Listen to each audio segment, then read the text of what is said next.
La gloire de Dieu pour Abraham atteignit son point suprême en son fils. Il y eut beaucoup de situations dans la vie d'Abraham où le Dieu de gloire dut intervenir.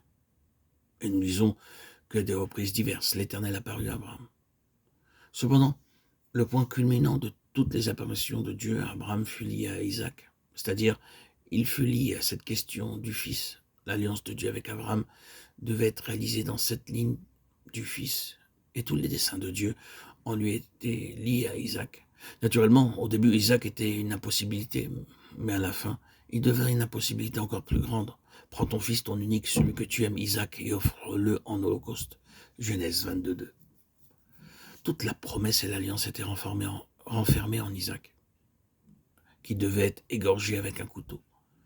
C'est une situation impossible. Isaac doit mourir. Il n'y a aucune possibilité d'avoir un autre Isaac. En vérité, l'on peut douter qu'Abraham ait désiré en avoir un autre. C'était pour lui une question de vie ou de mort.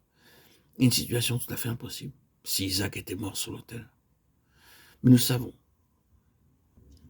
ce qui est arrivé, et nous savons ce que nous dit cela le Nouveau Testament, estimant que Dieu pouvait le ressusciter même d'entre les morts. D'où aussi, en figure, il le reçut. Hébreux 11:19. Quelqu'un d'autre que Dieu a-t-il jamais ressuscité un homme d'entre les morts? L'homme peut avoir beaucoup de moyens pour prolonger la vie. Il pense arriver au moment où il ressuscitera les morts. Nous ne sommes pas encore arrivés là. Et nous verrons si Dieu abandonnera sa prérogative unique, qui est de ramener dans un corps mort l'esprit qu'il avait quitté. C'est l'acte de Dieu et c'est une résurrection et non un simple retour à la vie. La gloire de Dieu arriva à son point suprême pour Abraham dans cette ligne du Fils. Nous devrons considérer cela de plus près chez Lazare. Mais revenons à notre commencement. En prenant Jean, nous avons vu sa gloire. Comment voyons-nous sa gloire? Il est venu chez les siens et les siens ne l'ont pas reçu. Mais à tous ceux qui l'ont reçu, il a donné le pouvoir de devenir enfants de Dieu. Jean 1:12. Nous sommes enfants de Dieu par son intervention et par un acte direct de sa part. Nous sommes nés d'en haut et sommes devenus enfants de Dieu. La gloire de Dieu est révélée en Jésus-Christ dans cet état de fils. Nous glorifions-nous dans ce fait que nous sommes des enfants de Dieu nés de nouveau? Ce même Jean, après de longues années, écrivit ces paroles, le cœur très pénétré.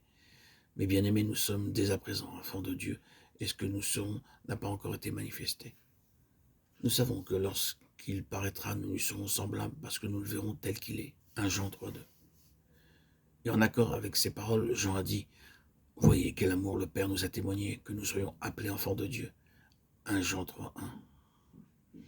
C'est une chose merveilleuse que d'être un enfant de Dieu. Jean l'a dit, et il savait de quoi il parlait. La gloire donc se révèle dans le Fils, et c'est à ce point-là qu'Israël entre en vue.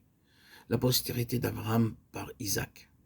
C'est la nation qui entre en vue, et comme nous l'avons vu, Dieu dit à Pharaon, laisse aller mon fils. Ce mot de fils était un mot très vaste, qui signifiait toute la nation. Dieu voyait cette nation comme un fils, et ne voulait en abandonner aucun fragment. Pharaon répondit que les hommes partent, qu'ils laissent les femmes et les enfants et les troupeaux et les brebis. Mais Moïse déclara, mon troupeau viendra aussi avec nous. Il n'en restera pas un ongle. Dieu avait dit mon fils, et cela signifiait toute la nation.